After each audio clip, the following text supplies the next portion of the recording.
Hi, I'm Sloane, and I know the NBA. Today, we're hanging out with one of the NBA's most incredible big men. He's not just tall, he's a towering figure of shot-blocking wizardry and dunking prowess. And guess what? His journey from being a young, wide-eyed athlete to an absolute NBA sensation is a story that's all about hard work, bouncing back from setbacks, and flying high above that rim. This week, we're stoked to introduce you to Lob City Legend, DeAndre Jordan.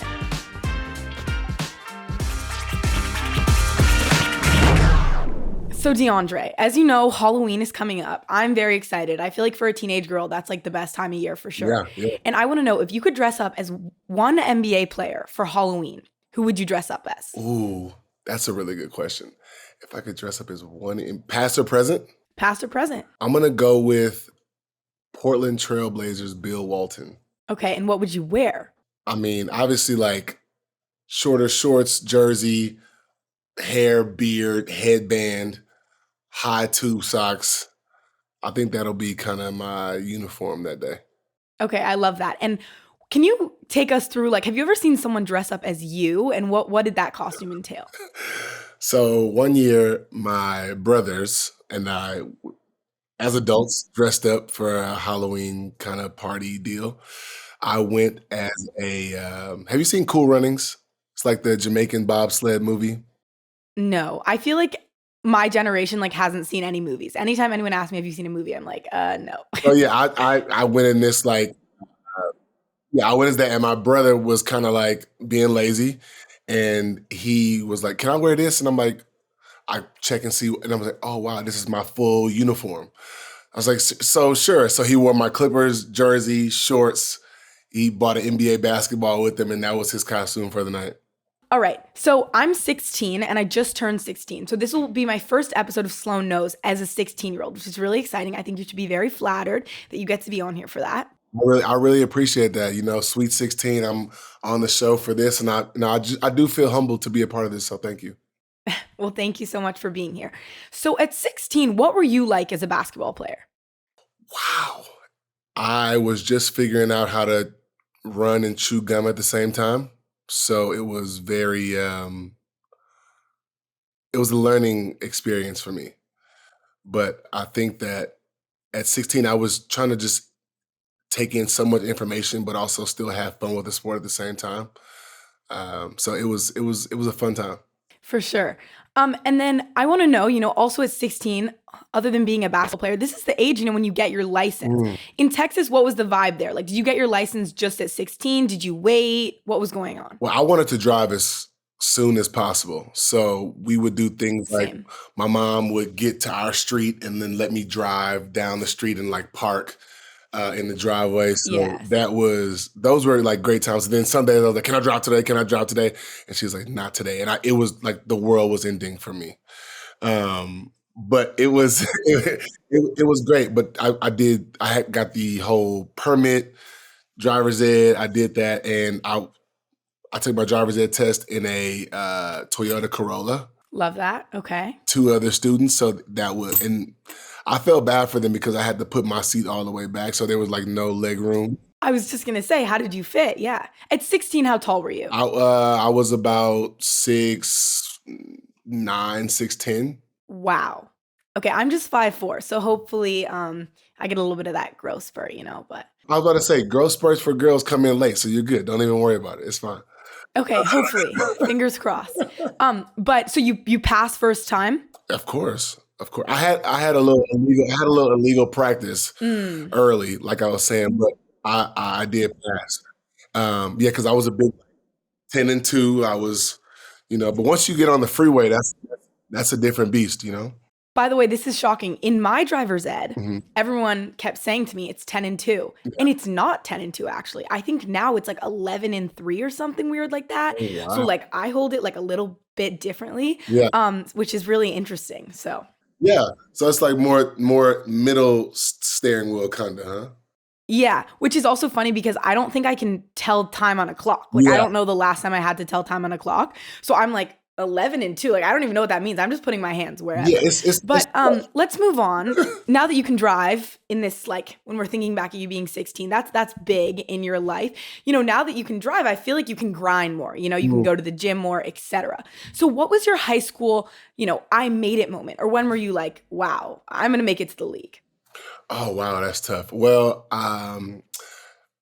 AAU was a big, big deal. The AAU circuit was huge for my age, and even now coming up in basketball. But I think that I had my first AAU like big, big tournament showcase in Houston. It was a tournament called the Kingwood Classic, and it was huge. Teams from all over the nation came out and played in this tournament in like the outskirts of Houston. And I had a really good game. One game, I had a really nice dunk, and that weekend I got a ton of scholarship offers. And throughout the rest of that weekend, a lot of college coaches who were big Hall of Fame coaches came to see me play. And after that summer, it was all up for me after that. It was great. I'm sure. And in that AAU tournament, or just in AAU tournaments in general for you, can you tell us a story about maybe playing against another future NBA star? Oh yeah, the summer circuits are insane. You play against guys, and especially in my class, against guys like Michael Beasley, Kevin Love, Derrick Rose, OJ Mayo, Eric Gordon, who we got drafted together to the Clippers. So I played against all those guys in high school. But I would probably say I was most excited to play against a guy like Kevin Love because we played the same position. We were in the same high school graduating class. So playing against him in the summertime at these different camps and tournaments was really, really cool. And to say that we're still in the NBA now was a great experience. Yeah, that's so special. And what are your thoughts? I know, like, to me, Cooper Flagg reclassing and just skipping a year of high school is so interesting. And I feel like it's something we've seen before, right? But for someone to be that dominant that he's like, I don't even need that year of development. Right. Was that ever something that you would have considered, or what are your thoughts on that happening now? Well, if you're talented enough and you're physically and mentally ready to take that next step, I think why not? However, I think for me, coming up, I obviously wanted to get to the NBA, but I definitely needed that development. Those 4 years of high school, that 1 year of college, I look back and I'm very appreciative and grateful that I got to go to college for a year and had that college experience with teammates, with friends who I still talk to this day. And I just overall, I needed that development to be able to get to the next level and be somewhat ready to play against these adults. Yeah. And speaking, of those adults, at 16, did you have any relationships with guys already in the league, or were they foreign to you? Like, were they really just gods? They were foreign to me. They were definitely foreign to me. I remember at a certain time it switched for me, having a favorite team, and I just went to having favorite players because I didn't want to pick a favorite team and not be drafted to that team, or just have like a connection and it be disappointment later in the draft. But I think that like seeing the guys that I looked up to and then finally being able to play against them did something for my confidence and for me as a player. And then, now that I want to move on a little bit to your NBA career, not being 16 anymore, what was it like seeing those guys that you thought of as gods now as like your equals? It was a shock. I will say that, to be able to, idolize guys like Kevin Garnett, Shaquille O'Neal,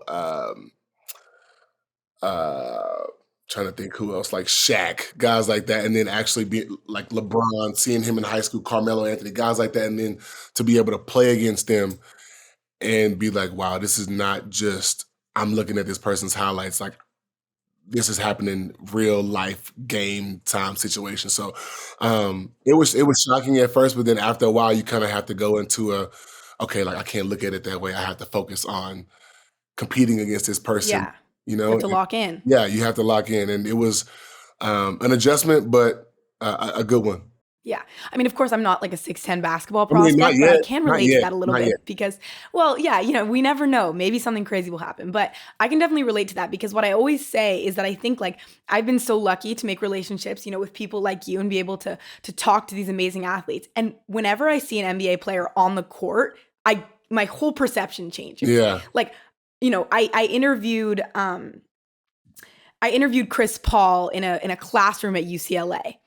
And in that moment, I felt so comfortable. I was like, I got this, whatever. And then I saw him on the court and I was like, who is that God? Yeah. Like there's such like a thing about seeing you guys suited up on the court that's so special, but having that perception and then being like, oh wait, that's also me Yeah. is probably, I don't even know how you could deal with that, Yeah, it's insane. There's definitely a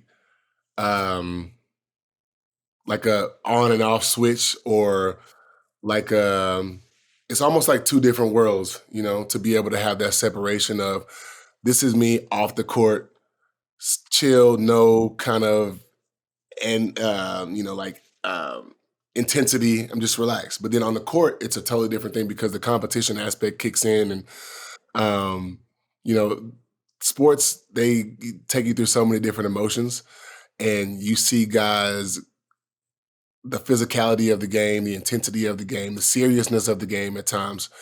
And people have, it's almost like Dr. Jekyll, Mr. Hyde. Like people have multiple personalities on and off the floor, which I think Yeah, is good to have some balance. for sure. Yeah.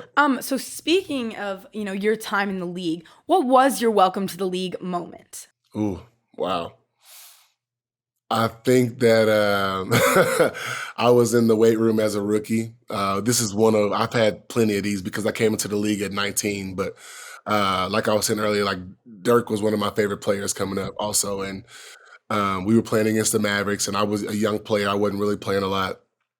And we were in the weight room. I was doing like some lifts, some little cardio before the game, as all rookies do. And I saw Dirk enter our weight room, and I was kind of like freaking out. I was like, "Oh my God, Wow. it's Dirk, it's him!" And I remember our our weight cardio and strength guy at the time was like, "I don't care who it is, you got to finish your weights." And I was kind of like, "Oh, sorry, I forgot." And it was just that moment made me realize like this is my job, and you got to be focused on your task at hand, even though that this person is somebody who you may have looked up to for a long time. You're still competing against this guy. And it was definitely welcomed me for sure. For sure. And do you think you've ever had an experience sort of the opposite of that, where someone came up to you and asked for your autograph and you were like, you're asking me for my autograph? Like, look at you, Yeah, I've had a couple of those moments. Just being able to play against your peers and people who respect what you bring to the game, I think is huge. You know, Or any celebrities maybe? oh man, that is that's tough. I've had people tell me that they're big fans of mine, and I was kind of like, what? I didn't even know that you. Yeah, it's yeah, that's a really good feeling to have. I can't think of one person who I was kind of like, wow. But I always tell this story. I do believe that we played against the Lakers one time when I was a rookie, and Kobe had some really great words to say to me after the game, which really, really stuck with me throughout my career, though. Yeah, I'm sure. I mean, hearing that as a rookie is just something you'll never forget. Um, okay, so now we've talked about you when you were 16, you in the NBA, all that. And I want to go into this next segment. So I'm not sure if you're familiar with a beautiful man newly to the Philadelphia 76ers, Kelly Oubre Jr. A beautiful man. Yes, a beautiful man. This segment is called Takes Harder Than Kelly Oubre Jr. Mm. And DeAndre, when I think of Kelly Oubre Jr., I'm like, I don't think many takes could be hotter than him. Mm. But then I also think about you and I think about me, and I feel like we're both like the best people ever. So I feel like we could make takes hotter than him. What do you think? You think that's cool? Yeah, I agree. Okay, so let's start off with this. Who in the NBA do you think has the best shoe game? The best shoe game. Are we talking on court, off court? What are we saying? I think on court. But I feel like if you have good shoe game on court, it's like you're also gonna have good shoe game off court. You know what I mean? That's a fact. That's a fact. I'm gonna say best shoe game on court. Ooh, I'm gonna have to go with Kelly Oubre Jr.'s teammate, PJ Tucker. Of course, classic. I mean, is there any other option? I think that that's like the number one, you know? That's what I was about to say. It's kind of tough not to go with him, you know? Yeah. He has a house for his shoes, so I feel like it would be almost offensive to choose anyone else. But anyways, let's keep our takes getting hot. And I want to know if you can give me a top 5 most underrated players to guard. I interviewed Drew Holiday a few months ago, and he told me Bobby Portis, and people love that. So I want to hear people that no one expects. Okay. Oh, this is a really good question, Sloane. Okay, I'm gonna go with. Gosh, this is tough. Let's go. Io from the Chicago Bulls. Okay. I think he's a tough guard. Um, I'm gonna go with. This is really really tough. Um, That's why their takes harder than Kelly Oubre Jr. Because like I really have to stump you, you know? this is tough because it's like you can't name the obvious players, so you want to name like Yes, players like yes, you know. Yeah, this is tough. Okay, let's go. I'm gonna go one of my teammates, Christian Brown. yes. Okay. 3. Let's go. Mm, yeah. Jeremy Grant from Portland. Yes, of course. He's huge. He is a big Yeah, guy. yes, he is. I guess no one is like huge to you though, right? I mean, yeah, I'm kind of like, Like, do you look at a guy that big and you're like, oh, he's so little, you know? oh, he's average. He's average height. He's average. Yeah. Average. Okay. I'm gonna go. Ooh, man. Rui Hachimura. Lakers legend. And then one more. Let's go with. Only because we played him tomorrow, and I think he's a really good player, but he's not like they're one of their best players. I'm gonna go Shea. I think it's Of course. like he's tough. Shay's the type of guy that this segment could also be called Takes Harder Than Shea Gilgeous-Alexander. It's true. My fantasy basketball team is called Sloane Gilgeous-Alexander, and you have to make an abbreviation, so it's just SGA, because like, Okay, you know what I mean? yeah, that makes sense. What specifically about Shea would you say you think makes him really that good? Because he went from being, I mean, you know, he's always been good, but last year he really took off. What do you think it was about him that allowed him to have that jump? Well, one, I think for sure, like maturity, being able to, go from when he was with the Clippers, he was kind of, coming into his own and trying to figure out what kind of player he was going to be to come to OKC and, learning with Chris quite a bit and then coming into his own as a player and like, taking over this team. And I think that was pretty cool to see. But for one, he's a big guard. He's not short. He's tall. He gets to the spot. His mid range is crazy. He shoots over people. He's one of the best like reject guys in the league. So he gets to the foul line. So he he's a very very tough guard, and I think that he will continue to develop and be tough for a lot of teams for years to come. Yeah. I mean, this definitely connects to you and to Shea. The Clippers draft some really talented guys, and I think a lot of them don't get their opportunities to thrive on the Clippers, especially right now because of how, star heavy the Clippers are. And a guy that I've always thought that if he got the right opportunity could be similar to Shea is Brandon Boston Jr. I really think that he's extremely talented, and we've seen that with the Ontario Clippers. He's really proven that he's a really, really talented guy. And I think it's interesting to see what would happen to someone like him who was in a similar position to Shea if he was traded to a team like the Spurs or the Rockets. Yeah, I see that because Brandon is, he's tall, he's skilled, he's athletic. He can score the basketball really well. But I also think that, with that comes, a time where you can learn from guys like PG, Kawhi, to where when it is your time to either, step up and take a bigger role with the team that you're on, or if you get moved or you decide to move on to a different team, that you're ready to be able to take on those responsibilities. So I do think that he is getting everything that he needs to get at this time. And then when the time is right for him to excel, I think that'll happen. Like it's hard for guys who are extremely talented to not be talented in this league. Like, you'll get that opportunity, I believe. Yeah. And so, right now I'm in 10th grade, 16, and I'm starting to think about college, which is a little bit stressful. I'm going to be honest with you. And I wanted to know, I feel like you're sort of a master of this college spectrum because, as we all know, you went to Texas A&M for 1 year. But then I also heard a little rumor that right now you're studying at Brown, two very different places. So I'm curious to know, which school would you suggest? Like, what do you think the juxtaposition is between those two places? Oh, that is tough. I haven't really seen a lot of Brown's sports programs up close. So I will say that, my time at Texas A&M was awesome. And I think for that period of time that I was in as a person, as a player, trying to get to the goal that I was trying to get to, it was perfect for me at that time. But now that I'm older and I've matured quite a bit, I think that being at Brown is something that is amazing for me, and I'm very grateful to be at this university with these fantastic and amazing professors and my peers that I'm able to learn and discuss and debate things with on a daily basis.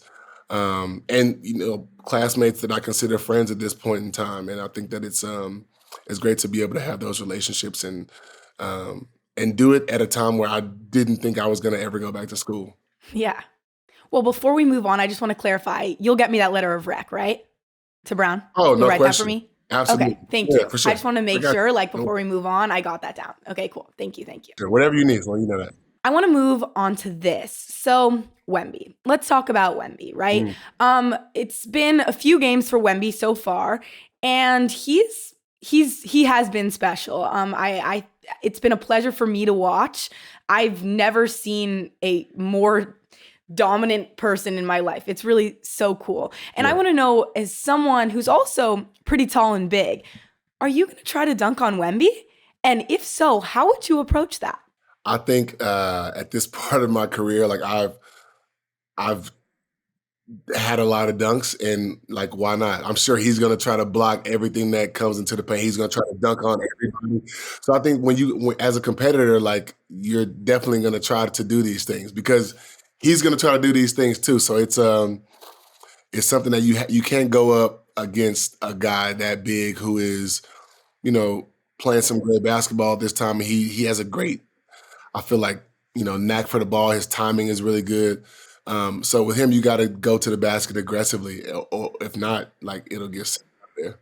Yeah, the other day I was watching Rockets Spurs, and Jabari Smith Jr. went up for the poster. He gets denied by Wemby and tries to do it again. And I'm like, what are you doing? You are getting yourself caught in something you do not want to be in. Like, you are going to be on House of Highlights, not once, but twice. And if that's his way of being like, look at me, I want to get on House of Highlights, that's fine. But I feel like he should try to get on House of Highlights for another reason than getting destroyed by Wemby multiple times. Yeah. I did like the way he went to the basket aggressively. So I did like the first attempt that he had, though, because at that point, like, he has balls. He tried it. Yeah, you got to try it. You got to try it. And you do. Wemby did what he was supposed. He did what he was supposed to do, man. He did, and he's good at doing what he's supposed to do. Exactly. So I like how I think we've been talking pretty positively so far, which I think is good. We've given some shout outs to SGA, to Wemby, to Brandon Boston Jr., and I want to continue doing that. So my next segment doesn't really have a name, but the idea of it is all positivity. I'm a teenage girl, and I'm trying to bring a fresh perspective to the NBA world, which unfortunately so much of the media is so negative, So I would like to highlight 5 special players that you have played with before, and I would like you to give a little compliment to your guys, okay? So let's start off with Blake Griffin. Not only a great teammate, but one of the best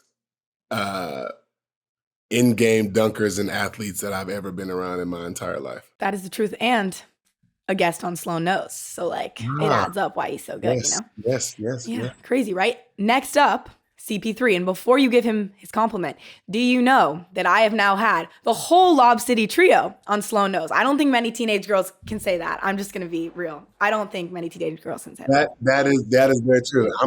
I'm glad I was able to finish that off. So thank you. Best for last. Appreciate Best for last. Okay, let's give CP3 his compliment. CP, probably the smartest player that I've ever played with, the point guard, and a guy who is one of the big reasons that I turned into the player that I am today. Amazing. Now, Yeah. we got to go. The Joker.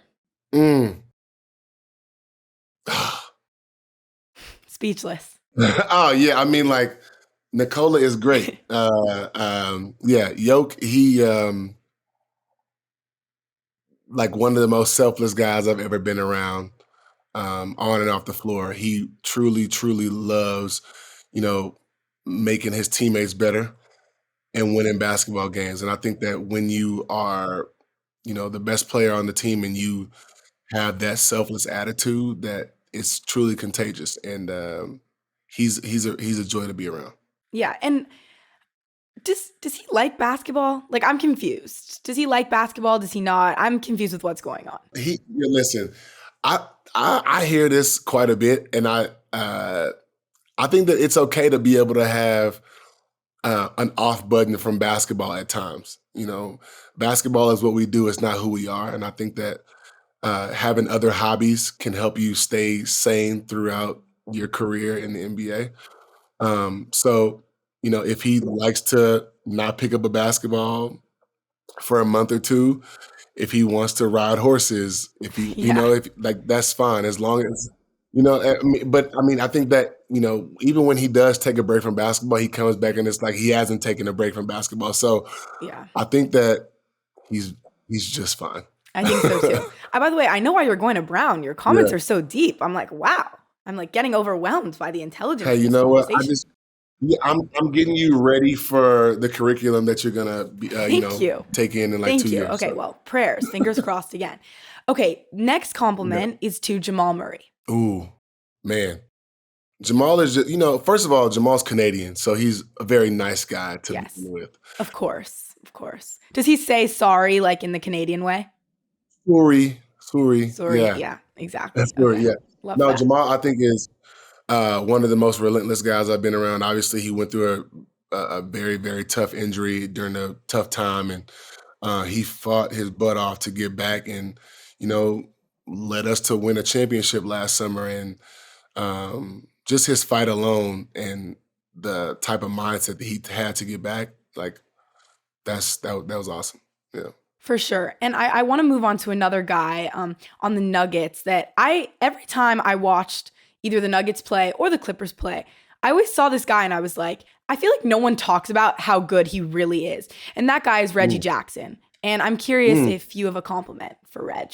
Yeah, Reggie's good, man. Reggie has been doing great things in this league for a long time. Back when he was with OKC and Detroit, he with the Clippers, he did a really good job.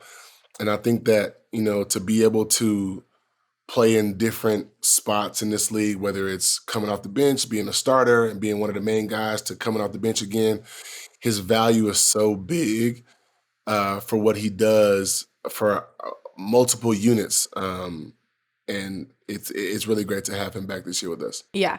And speaking of a veteran like Reggie, as a veteran yourself, you've seen so many players grow and improve over the years. I know that this is your 15th season, which is like basically the span of my life, which is just a funny thing to consider, 16th. This is your 16th? Oh, so literally your NBA career and me are the same age. This is my sweet 16 too. Yes.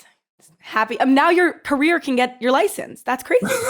Your career can literally get its license. But will it pass driver's ed? I don't know. I'm not sure. I doubt it. Yeah. Anyways, as a veteran, is there a certain player's development and growth that you've seen that's really impressed you the most? And how do you think that they were able to evolve their game? Wow. I think I have to go with one of my teammates now who is in our rotation, and he learned a lot last year through ups and downs, through mistakes, great times. It's Peyton Watson. Yes. I think that his ceiling is really high. He is extremely athletic. He has a knack for blocking shots, getting steals, and he can also score the basketball too. But I think right now his focus is energy and defending. Yeah. And doing anything he can to be on the floor. And just his growth within the past year has been amazing. And he has guys like, KCP, who's a great defender and a great shooter to kind of learn from and like pick his brain about different things. And him and Michael Porter Jr. He's one of the best shooters we have in this league. They have shooting competitions after practice. So just, guys like that, he's able to kind of feed off of and learn from. It's gonna take him high. Yeah. And I feel like, correct me if I'm wrong, but it seems almost that sort of family connection that all those guys have is the key to winning the chip, is like all you guys seem so close. And the fact that those players are wanting to and able to really mentor younger guys like Peyton shows, at least to me from the outside, why you guys are so special. That's true. Yeah, you're right. Okay, so now we're going to move on to the ending, the last hurrah. As you know, this show is called Sloane Knows. It's actually called Sloane Knows because of a commercial about Bo Jackson, but that's a whole nother story. So this segment is called Sloane Knows Your Game. But do you? So I'm going to ask you trivia about yourself, DeAndre. And you're going to have to answer. And I'm very curious to see how well you're going to do. You may be shocked to see that you will be stumped. Really? So let's give it a go. Okay, are you ready? I'm ready. How many blocks was your high school career high? Oh, I know there's 20. 20, yes, that is true. Wow, okay, good start.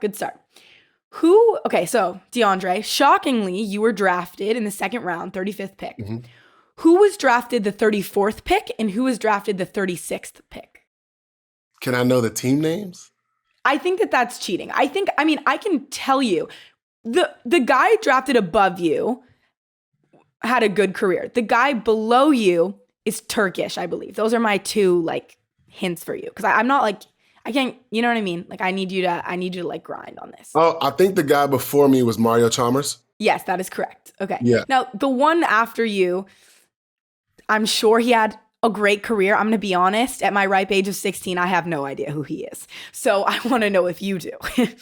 Turkish guy after me in the draft. Gosh, Well, I think he's Turkish. His name just sounds Turkish, so I guess maybe that's a guess. But I feel like... Oh, that's tough. I know Mario was before me. Do you want me to reveal? Yeah. In his last name, there's a letter I've never seen before, but I think you pronounce his name Omar Ashik. Oh, yes, yeah. He played for the Rockets. Yeah, Omar Ashik, yes. Yeah, okay, great. Well, we got there. No offense, Omar, we love you out here. If you'd ever like to be on, come on. And you can just pretend you don't know who the guy drafted above you was. Yes. Okay, next. This is a fun one. How many three-pointers have you made in your career, DeAndre? 2. Dose. Can you do me a favor? This year, I'd like you to make your third. Okay, do it for Sloane, please. Okay.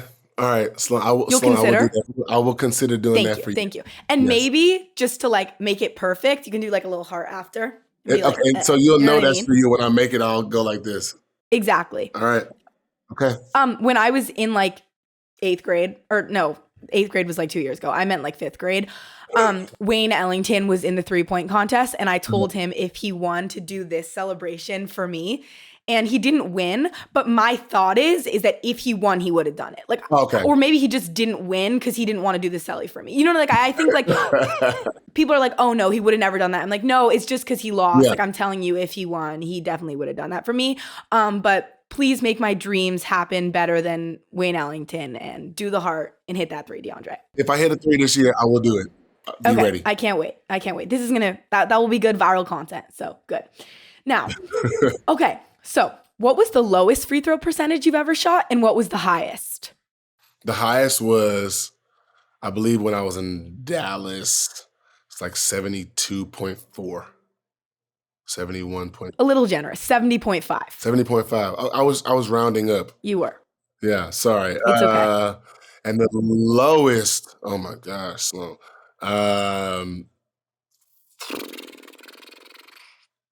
48. 36. Also being a little generous, 37.5. But it's okay. It was in your second year. I feel like you've learned from that. Yeah. Oh, yeah. I've gotten a lot better since then. So that was, wow. That was when you were 2, Sloane. That was when I was 2. So I have to be honest, DeAndre. I wasn't locked in when you were shooting your free throws in your second year. I did not see them. I'm just going to be real, but I see them now. So what's funny is I only know you as like a 70.5% free throw shooter because I wasn't like mentally here when so you shouldn't have even told me that, because then I just would have been like, oh my God, DeAndre Jordan, he's like a better free throw shooter than Steph Curry. And it would be like, whatever. Also, this is deep knowledge. You know who actually had a better free throw percentage than Steph Curry one year? Brad Wanamaker. So I'll just think of you as like the next Brad Wanamaker or something like that. I really appreciate that. Thank you for that. I needed that for my confidence. Yes. I'm sure Brad will too. Okay. Now, what was your field goal percentage in the 2022-2023 season? This is crazy. It is a very good stat. It is a very good stat. I would say 80%. You really, I love the generosity. It's still amazing, but it's not 80. 76.5. 76.5. See, I'm rounding up. I'm rounding up. This year, the goal is 80. The goal is 80 this year. You are rounding, which is fine because not to be like that, right? But just like in Algebra 2, which I'm in right now, if you were rounding, you would round to 77 because you're at 76.5. You know what I mean? Okay. 80 is like actually just, I think, a little bit of a stretch, but I get where you're going. Yeah, I just want to be better. Yeah, it's okay. And I know you will be. This year, we're going for 80, and then you don't have to round, okay? So next time you're on here when I'm 17, it'll all work out. Okay, DeAndre, this is your last question, and you've actually been doing pretty well. Like, people usually do not get this. So the last question is, how many regular season games have you played over your career, excluding, like, the 2 games this season? 1,132. 1,019. So close. It's close. I mean, you're in like the area. You know what I mean? You're in the area. I need to get like a statistic of who has done the best on this. Like I need to start grading you guys, you know? Because like if you're a whole brainiac at Brown, like I need to start grading you. I think I'd be in the top 10. Yeah. Okay. Well, hopefully, I think you're up there. I'm gonna grade you like a C. I'm sorry. A C? It's awkward. It's gonna take a hit to your GPA. Yeah. I don't know. I mean, like I think I could give you some half credit maybe. Like for the free throw percentages, I'll give you half credit. So like maybe like B+ range. Yeah, and then like the draft one, I got one of those right, so I should get half credit for that as well.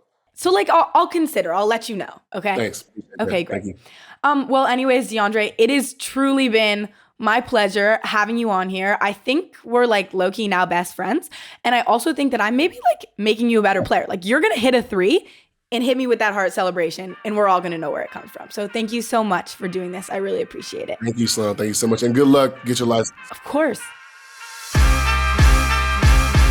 To get more amazing content of me and DeAndre becoming best friends, you can either go to the link in the show notes, or you can search up in all your social medias, Sloane Knows. That's Sloane with an E, by the way.